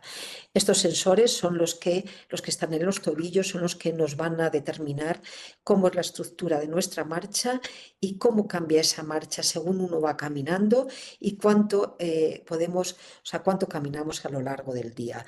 Nos dan un montón un momento, que no sé por qué no me cambia. Esta es la información que realmente al médico no le dice nada, hay muchísimas ondas. Lo que hacen los ingenieros al final es transformarnos estas garabatos, por decirlo de alguna manera, en números, en decirnos si un paso dura 0,8 segundos, que más o menos es lo que dura el paso en una persona normal, si hay asimetría entre un paso y otro, que eso lo vemos mucho en personas que tienen una marcha espástica, si el paso es muy irregular. Todo esto se traspasa al neurólogo en forma de números. Son números que al final nosotros vamos a ver qué cambios en ese número, en esa longitud del paso o en esa duración del paso indican que el paciente está progresando. Hay muchísima investigación en este sentido, es posiblemente el futuro y yo creo que en unos cuantos años utilizaremos este tipo de herramientas para poder medir los cambios en la marcha y poder, por tanto, optimizar el tratamiento y utilizarlos para medir la respuesta al tratamiento. Y a finalizar con qué hacemos cuando ya tenemos un trastorno de la marcha bien establecido.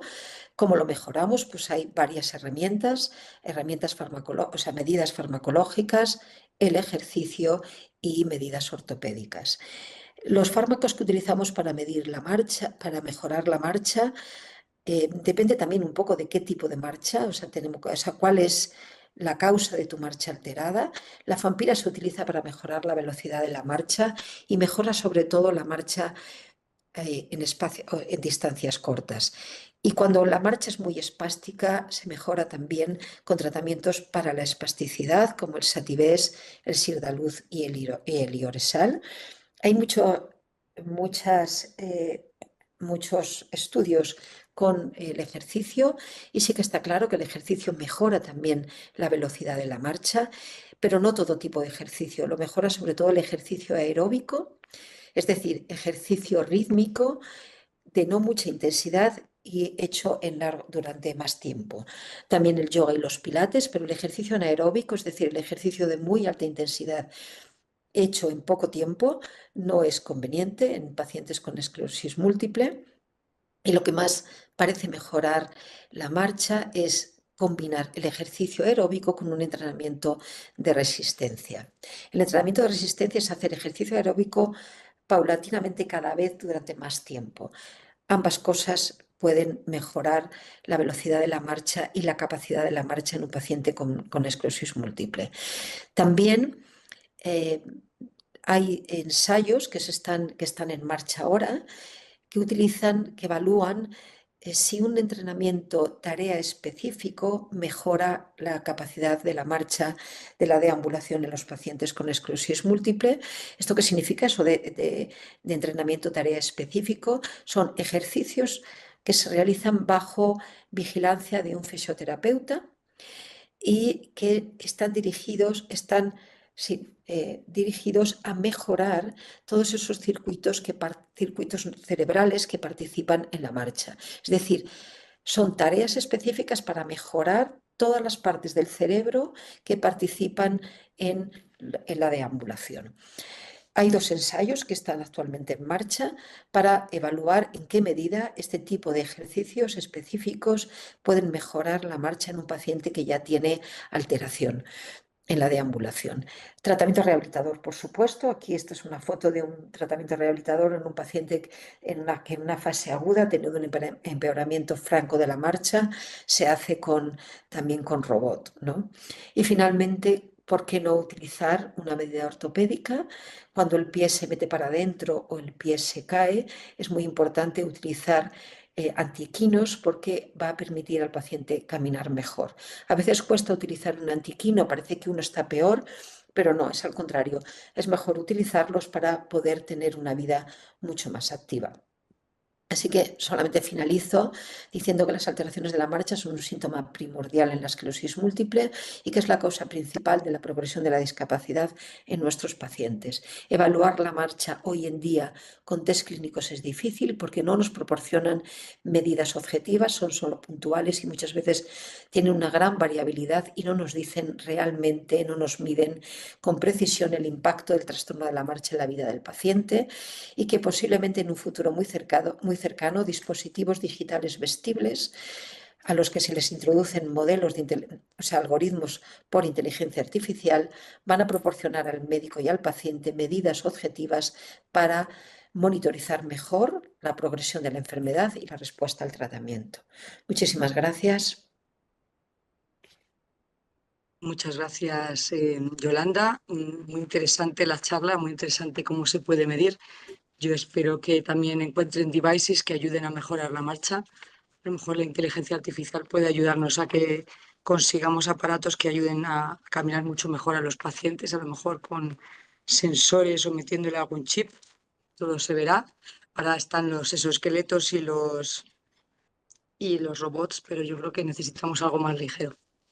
Bueno, pues muchas gracias, Yolanda. Ahora vamos a pasar a la siguiente charla, que ya es la última de la tarde. También muy interesante porque es un problema que tienen algunos pacientes de esclerosis múltiple. Vamos a hablar de rehabilitación neuropsicológica, adaptación cognitiva, socioemocional y hábitos de vida como estrategias de afrontamiento para convivir con esclerosis múltiple. Esto creo que es muy importante. Para ello nos va a hablar Marta Cerezo García, que es doctora en neuropsicología, que es neuropsicóloga clínica, lleva muchísimos años dedicándose a la esclerosis múltiple, tiene mucha experiencia como neuropsicóloga, lleva más de 20 años en el Hospital de Getafe trabajando en ello y además también está muy dedicada no solo a la clínica y a los pacientes de esclerosis múltiple, también a la docencia.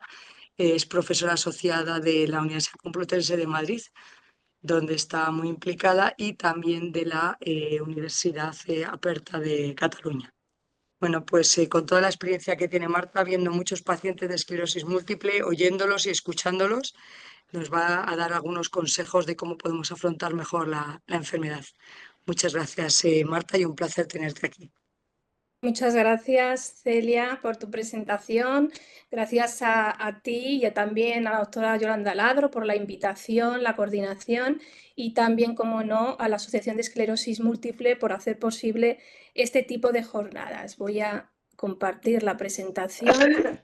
Vamos a hablar, como decía Celia, de la rehabilitación neuropsicológica y un poco para que veáis de qué manera voy a enfocar esta charla. Voy a hablar en primer lugar de las alteraciones cognitivas en esclerosis múltiple, muy rápido unas pinceladas, hablar de lo que es la rehabilitación neuropsicológica y más concretamente en esclerosis múltiple, y de lo que vamos a centrar la charla, que es acerca de la reserva cognitiva y factores asociados. Por eso haremos unas pinceladas acerca de la nutrición, del sueño, del ejercicio físico, de la lectura, el ocio y de la salud social como parte relacionada y estrategias para afrontar los problemas cognitivos en esclerosis múltiple. Empezamos hablando de la alteración cognitiva. Sabemos que es frecuente encontrar este tipo de síntomas cognitivos en esta enfermedad. Hay diferentes estudios de prevalencia, pero más o menos entre el 30 y 70% de los pacientes de esclerosis múltiple presentarán algún tipo de alteración cognitiva. Este es verdad que suele ser de tipo leve moderado y es muy raro encontrar una alteración severa o grave cognitiva. Puede afectar a uno o más dominios cognitivos y con frecuencia se ven alterados los procesos de velocidad de procesamiento, de atención, memoria y aprendizaje y funciones ejecutivas. La rehabilitación neuropsicológica la entendemos como todas aquellas actividades o tareas que están destinadas a mejorar y incrementar el rendimiento cognitivo, pero no solo este, sino aspectos conductuales, emocionales, sociales del individuo. Desde este punto de vista, es un modelo más integrador y holístico acerca de la rehabilitación cognitiva. Tiene en cuenta al paciente en su vida cotidiana, tiene en cuenta a la familia, las interacciones familiares, así como también a cómo se adapta en su ocupación laboral. No nos tenemos que olvidar que la rehabilitación neuropsicológica se basa fundamentalmente en la plasticidad cerebral y en todos esos cambios estructurales y funcionales que ocurren en el cerebro. Podemos encontrar gran cantidad de programas a nivel general y específico de esclerosis múltiple, podemos encontrar tareas de lápiz y papel, también podemos encontrar cada vez más programas de ordenador con programas específicos para mejorar el déficit cognitivo en la esclerosis múltiple. Y en general las tareas que se suelen utilizar son técnicas de restauración. Estas están destinadas a trabajar sobre el propio proceso alterado con la práctica repetida, también algunas estrategias o técnicas de tipo compensatorio que se basan en la reorganización funcional.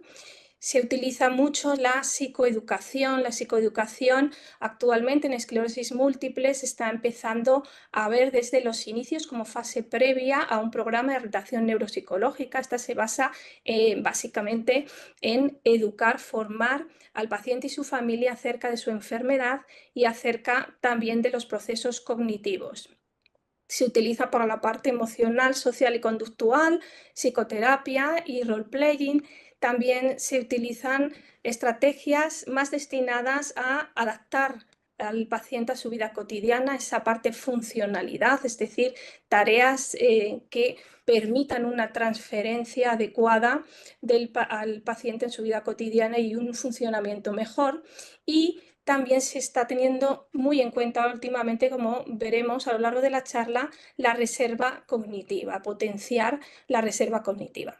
La meta principal de la rehabilitación neuropsicológica en esclerosis múltiple es la adaptación del paciente a su vida cotidiana y este es el enfoque en el que los rehabilitadores, los neuropsicólogos, se centran y no olvidan en ningún momento. En esclerosis múltiple fundamentalmente se utilizan técnicas de tipo compensatorio, es decir, de reorganización funcional. Se trata de dar ayudas externas, modificaciones ambientales, aprendizaje de nuevas estrategias para poder funcionar de manera más adecuada.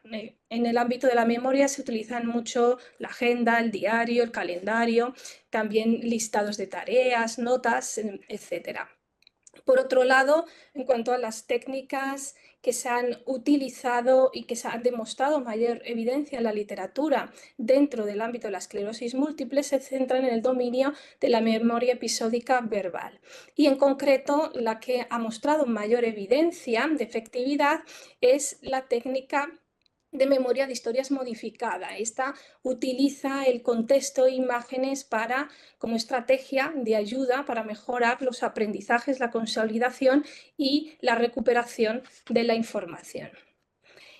Por otro lado, también recientemente se está abordando lo que llaman el enriquecimiento ambiental. Se basan en potenciar factores centrados en la reserva cognitiva. De hecho, los estudios nos están mostrando en el campo concreto de la esclerosis múltiple cómo aquellos pacientes que presentan una mejor reserva cognitiva tardan más en mostrar deterioro cognitivo. De la misma manera, niveles más altos de reserva cognitiva en los pacientes va a ver que tienen un rendimiento, unas puntuaciones mayores en los test que valoran memoria verbal y espacial, velocidad de procesamiento, atención, control inhibitorio y fluidez verbal. Una tendencia también es incluir dentro de los programas de rehabilitación cognitiva en esclerosis múltiple otros aspectos relacionados con la reserva cognitiva, como es el ejercicio físico y las actividades de ocio. Para profundizar en lo que es la reserva cognitiva, vamos a contar un poco el inicio de este concepto. Es muy importante en el ámbito de la rehabilitación y se basa en un estudio que hizo un neurólogo y epidemiólogo que se centra en el estudio de una serie de monjas de un convento, monjas de clausura, en concreto estudió 678 monjas y las siguió durante 20 años haciendo las diferentes pruebas, cuestionarios, pruebas de cribado y de screening cognitivo para estudiar el envejecimiento normal y también la enfermedad de Alzheimer. Lo que encontró este neurólogo de manera sorprendente es que algunas de estas monjas en vida habían tenido un nivel cultural alto, mayores estudios y una vida cognitiva y física bastante activa.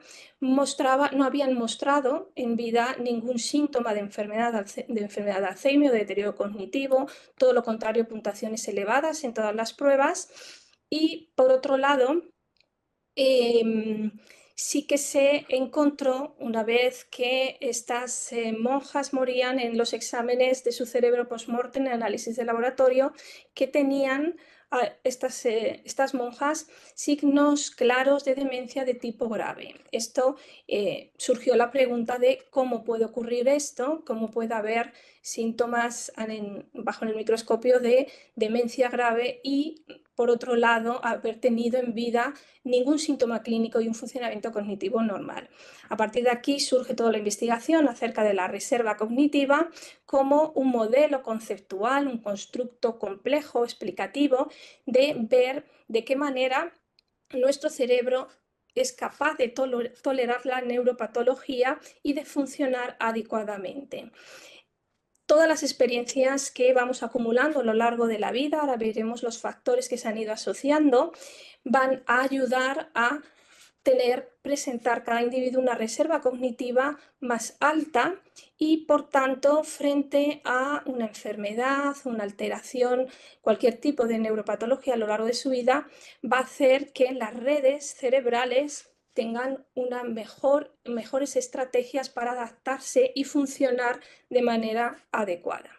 Los factores que se han asociado a la reserva cognitiva, por un lado, son estáticos, que están más relacionados con capacidades innatas, pero por otro, la parte de la rehabilitación neuropsicológica que más nos interesa es toda esa parte de la reserva cognitiva dinámica que tiene que ver con el nivel educativo, también con la ocupación o la complejidad laboral, con otros factores que se han ido viendo en los estudios acerca del ejercicio físico, de la nutrición, de la actividad social, también de aspectos emocionales, por ejemplo, el bilingüismo o actividades de ocio.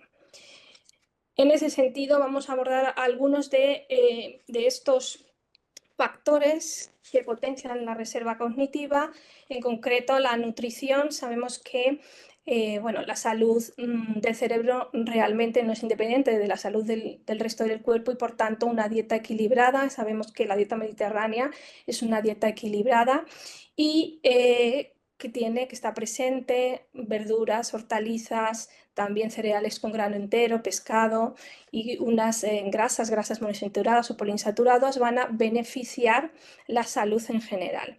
Bien, en este sentido, en relación a la cognición, se ha visto que esta dieta, este tipo de nutrición, presenta mejor rendimiento cognitivo y, por el contrario, una dieta basada sobre todo en grasas saturadas, carbohidratos refinados, también la sobrealimentación o alta densidad calórica se relaciona en algunos estudios con un volumen del hipocampo menor. En cuanto al sueño, el sueño sabemos que es una actividad fisiológica imprescindible para el ser humano. De hecho, nos pasamos un tercio de la vida, la ocupamos en dormir, ¿no? Esta actividad tan importante tiene una periodicidad cíclica con el ciclo circadiano de 24 horas y está controlado por un reloj biológico endógeno que está localizado en nuestro hipotálamo. El desencadenante que sincroniza el reloj biológico es la luz solar. Y este ritmo biológico, que no solo es importante para el sueño, sino para más actividades fisiológicas, se relaciona también con el desempeño atencional, con los niveles de concentración y alerta durante el día. Los estudios nos muestran que hay tres tipos de preferencia de prestar más atención o alerta durante el día. Está el matutino, el vespertino, el intermedio. El intermedio más o menos duerme entre las 11 de la noche y las 7, 8 de la mañana. El matutino es más madrugador, se despierta antes y suele concentrarse por la mañana, y el vespertino, al revés, suele preferir actividades de tarde, se acuesta más tarde y por tanto se levanta más tarde. En ese sentido, se ha visto que, por ejemplo, con el nivel intermedio va a existir una serie de fluctuaciones del rendimiento atencional durante el día. En el tipo intermedio, en torno a las 10 de la mañana, de 10 a 4, de 10 a 2, perdón, va a tener un nivel de alerta medio alto. Luego va a disminuir en la hora de la comida, cuando entra más somnolencia, para luego subir por la tarde de 4 a 10 y volver a disminuir por la noche. En el caso de los matutinos, este componente atencional se adelanta 2 horas y en los vespertinos se retrasa. En este sentido, los estudios que analizan este tipo de cronotipos y preferencias se han visto que los vespertinos tienen niveles más bajos atencionales durante el día porque suelen centrar más la atención por la noche. Por otro lado, también se han estudiado el efecto en la cognición de la privación de sueño y se ha visto que fundamentalmente afecta a procesos como la atención sostenida en las funciones ejecutivas. Y además tenemos una deuda de sueño, es decir, que si vamos acumulando horas de sueño que nos faltan, se va a ver incrementado el efecto en la cognición con el menor rendimiento en atención fundamentalmente. El número de horas que se recomienda que se duerma en adultos es en torno a 7-8 horas. Y se ha visto que realmente este sueño, si es reparador, va a producir un mejor rendimiento cognitivo. Y por otro lado, el dormir poco de manera crónica o los trastornos del sueño afectan, impactan en la salud en general, con mayores enfermedades cardiovasculares, diabetes mellitus y también enfermedades psiquiátricas, y puede afectar también a enfermedades neurodegenerativas. Otro factor importante, que ya lo hemos visto antes cuando lo ha mencionado la doctora Ladro, es el ejercicio físico. El ejercicio físico también impacta de manera determinante en la cognición. Cada vez hay más estudios y fundamentalmente la mayor evidencia se ve en grupos de edad de niños de 6 a 13 años y por otro lado en adultos mayores de 50 años. Estos grupos de edad se ve evidencia moderada del efecto del ejercicio físico en la cognición. Mejora fundamentalmente la memoria y las funciones ejecutivas. En concreto, se ha visto que activa unas moléculas específicas del sistema nervioso, lo que son las neurotrofinas, y que van a provocar una serie de cambios que va a haber neurogénesis en áreas concretas del hipocampo y de la corteza prefrontal. Y estas mejoras, estos cambios, se van a relacionar directamente con el rendimiento en tareas de memoria y funciones ejecutivas. Se recomienda para mejorar el rendimiento cognitivo una actividad que sea entre moderada y vigorosa, al menos de 30 minutos al día, fundamentalmente de tipo aeróbico, al igual que comentaba la doctora Aladro en su charla.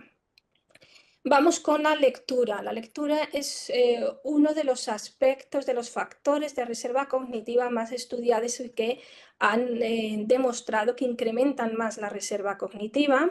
En este sentido, se ve que activa diferentes redes a nivel cerebral, no solo relacionadas con la lectura o el lenguaje en hemisferio izquierdo, sino con resto de regiones cerebrales, también del hemisferio derecho, de regiones frontales y subcorticales que se relacionan con otros procesos cognitivos. Parece que la lectura también impacta en la memoria, en el almacenamiento de la información, en la corteza cerebral, también en aspectos semánticos del lenguaje, en procesos atencionales y en funciones ejecutivas, además de mejorar la inteligencia general del individuo. Se ha visto en diferentes estudios que va a prevenir, es un factor preventivo contra el decline cognitivo relacionado con la edad y la posible inicio de algún tipo de demencia. Dentro del ocio, otro aspecto muy estudiado en relación a la cognición son los juegos de mesa. Cada vez tienen más interés.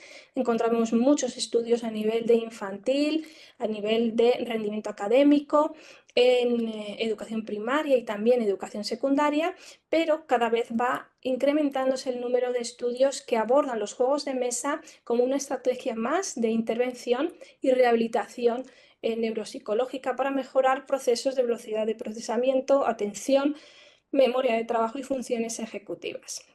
Vemos estudios con envejecimiento normal, con demencia tipo Alzheimer, también con psicopatología, TDAH y daño cerebral, con resultados bastante positivos. De esta manera se añade los juegos de mesa como un factor protector a la cognición y al posible decline cognitivo de la edad.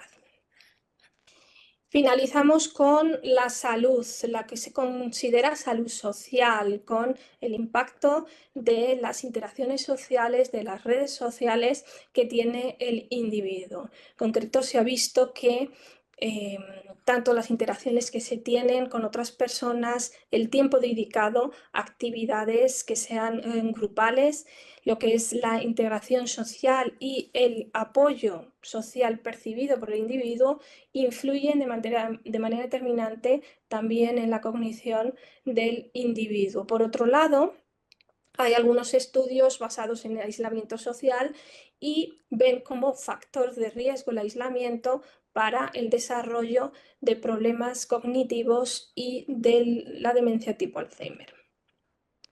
Finalizamos la charla, concluimos un poco todas estas ideas, el concepto de reserva cognitiva y qué podemos hacer. He querido basar esta charla de rehabilitación cognitiva no en lo que nosotros los profesionales neuropsicólogos podemos hacer y qué programas hay, sino desde el punto de vista del individuo, del paciente, de la familia, ¿no? En ese sentido, quería un poco centrarlo en la reserva cognitiva porque vosotros también tenéis un papel activo y muy activo dentro de lo que es la rehabilitación cognitiva. ¿Qué podemos hacer? Lectura diaria, juegos de mesa, participación social, mejorar la nutrición, ¿no? Todos lo intentamos para la salud general, pero que sepáis que también impacta de manera determinante en la cognición, dormir el tiempo adecuado y hacer ejercicio físico, que no nos falte ese ejercicio físico diario. Y bueno, esto ha sido todo. Muchas gracias. Muchas gracias, Marta, y muchas gracias, Yolanda, por haber hecho estas charlas. Nos hemos, sobre todo, todos estos consejos último hora están muy bien, Marta. A mí me ha gustado mucho lo de los juegos de mesa. A mí me gusta mucho, no sé yo que los recomendabais. Quizá en España, como no sale tanto, no hace tantos juegos. Yo cuando trabajaba y vivía en Alemania, como el tiempo es tan malo, nos pasábamos el día en casa y hacíamos un montón de juegos de mesa. De hecho, allí dan un premio todos los años al mejor juego de mesa para Anda. adultos y para niños. Sí, sí, todos los años. Y lo pone, cuando lo compras pone, este fue el juego del año premiado del año tal. Entonces, yo creo que es una cosa que habría que aquí fomentar. Creo que es una buena idea. La recomendaré yo a partir de ahora a los pacientes. Y aquí lo que ha sido siempre tradicional, ¿no? Los juegos de cartas. jugar al mus o a la escalera o al 7,5. Creo que eso lo debemos otra vez que fomentar, que lo hacían mucho las abuelas y la gente ahora no lo hace. Y en vez de mirar tanto TikTok, a lo mejor deberían jugar más a las cartas. Me parece una buena idea. Vamos a potenciarlo. Bueno, pues ahora ya nos ha llegado, vamos a ver lo que tengo yo por aquí en cuanto a preguntas. Vale, aquí una persona pregunta, que cualquiera de las dos podéis responder las dos. Dice, ¿un paciente sin síntomas en la marcha puede hacer deporte a cierta intensidad o también estaría contraindicado? ¿Puede hacer deporte? ¿De Eh, cierta intensidad o está contraindicado? No tiene ningún síntoma de la marcha, pone. Ya, en principio una persona que no tiene trastorno de la marcha no tiene ninguna contraindicación en el deporte. No significa que un deporte anaeróbico, esos deportes como levantar pesas, por ejemplo, que son deportes de muy alta intensidad que se realizan en breve espacio de tiempo, no significa que vayan a empeorar la enfermedad. Significa que no parece, primero, no creo que una persona que tiene ya secuelas de la esclerosis múltiple vaya a tolerar este tipo de deportes. Posiblemente la propia enfermedad le está diciendo que no los puede realizar, ¿no? Pero no tienen demostración, o sea, por un lado, posiblemente no los pueda realizar bien, sobre todo los que tienen déficits, pero no tienen demostración de que mejoren la marcha. Lo que sí ha demostrado que mejora la marcha es el ejercicio aeróbico, ¿vale? O sea que una persona normal podría hacer cualquier tipo, sin déficit, cualquier tipo de deporte, y una persona que tiene déficit va a tolerar sobre todo el deporte más tranquilo, el deporte cardiovascular que se llama, que es el Por deporte ejemplo, aeróbico. ¿puedes darnos algún ejemplo de deporte Nadar, aeróbico? deporte anaeróbico serían correr, andar, nadar, hacer bicicleta, son los clásicos, ¿no? Y el entrenamiento de resistencia es un poco lo mismo, es caminar, pero empiezas caminando 10 minutos, es decir, vas aumentando progresivamente la resistencia. Pero esos son los deportes aeróbicos, los más clásicos. Marta, ¿tú quieres añadir algo a esto del deporte? Bueno, solo añadir que, como Yolanda ha expuesto en su charla, que también me ha parecido muy interesante, hablaba del ejercicio aeróbico para mejorar la marcha, ¿no? Y de la misma manera ayuda a mejorar la cognición, con lo cual, pues, digamos que matamos dos pájaros de un tiro, ¿no? Mejoramos la marcha y mejoramos la cognición, con lo cual me parece una estrategia adecuada. Aquí hay otra pregunta que me parece muy interesante porque tú has hablado de ser bilingüe o algo así. Entonces, dice aquí, ¿el aprendizaje de idiomas contribuye a aumentar la reserva cognitiva? Absolutamente sí. De hecho, Sí. aquellas personas bilingües o trilingües presentan una mayor reserva cognitiva. Todo lo que sea estudiar, también incluso promocionar dentro del trabajo laboral, cargos directivos, también mejora la reserva cognitiva. Ujú. Y aquí me preguntan, ¿la marcha nórdica y el aquagym son deportes aeróbicos? Sí, Por un lado la marcha nórdica y por otro el aquagym. Yo creo que sí, sí, yo nada más, sí, claro. sí, sí, sí, sí, Perdona, Yolanda, en contesta. cuanto a la marcha, em, Nórdica. claro, la marcha nórdica, mientras sea de una intensidad en la que genere que las pulsaciones del individuo aumenten, ya estás haciendo ejercicio aeróbico. Bueno, un dicho que se dice que un ejercicio aeróbico es aquel que te permite tener una conversación mientras estás haciéndolo. Claro, nadando no. Con la excepción de nadar, No, con la excepción de los deportes de agua, todo deporte aeróbico es aquel que te permite tener una conversación mientras lo estás haciendo. Mientras que y es el deporte de más baja, de más moderada intensidad y que se hace de forma rítmica, mientras que los deportes que son anaeróbicos realmente hacen un ejercicio intenso, muy intenso en un breve periodo de tiempo, que además luego no se puede mantener mucho tiempo. O sea, cuando levantas 100 kilos, no puedes mantener esos 100 kilos mucho tiempo. Una hora no, desde luego. Mientras que sí uno puede estar caminando durante una hora, ¿no? bueno, pues ya no hay más preguntas, justo a tiempo, son las 6:30, como habíamos pensado.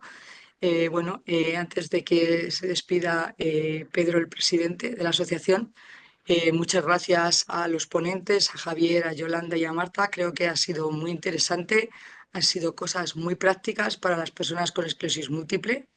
Hemos tenido algunas novedades Y bueno, muchas gracias a todos los que nos han estado escuchando. Sé que luego siempre una cosa es los que están en directo y luego todo el mundo se baja al YouTube y lo ve en sus ratos libres.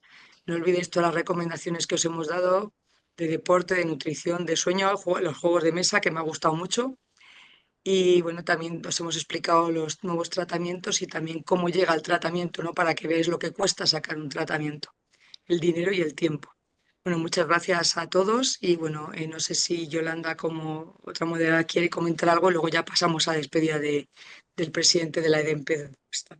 No, solamente dar las gracias a todos los que nos están escuchando y a EDEM porque siga manteniendo las jornadas, ¿no? Creo que la información al paciente es fundamental para que el paciente conviva mejor con su enfermedad. Conocer la enfermedad le permite convivir mejor y tomar mejores decisiones, ¿no? Yo creo que no tengo mucho más que decir a todo eso. Y Vale, dar pues las muchas, gracias a Nieves, que siempre está por ahí, pero siempre está trabajando para que esto salga, ¿no? muy bien.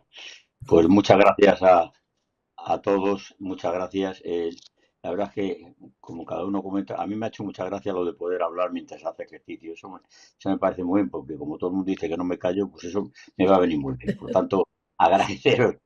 Y lo de jugar también. Hay dos cosas que me han parecido importantísimas, lo de poder hablar y lo de jugar al mus, que eso es importante. Por tanto, yo espero que haya sido lo que es, aparte de un tema que todo es interesante, pero también que sea como ha sido, agradable, de compartir y que la gente pase el tiempo de una manera feliz. Yo creo que una de las misiones que tenemos todos los que estamos aquí es, aparte de dar instrucciones, contar cosas y tal, procurar que la gente sea lo más feliz. Y a vosotros todos, muchas gracias, a los participantes, los que nos están viendo y a vosotros que habéis colaborado, a vosotras que habéis colaborado de una manera muy interesante. Muchas gracias y dentro de nada estamos en la de diciembre, o sea que nos queda poco. ¿Vale? Gracias, un cordial saludo para Gracias. Gracias a Adiós a vosotros. todos. Adiós. todos. Adiós.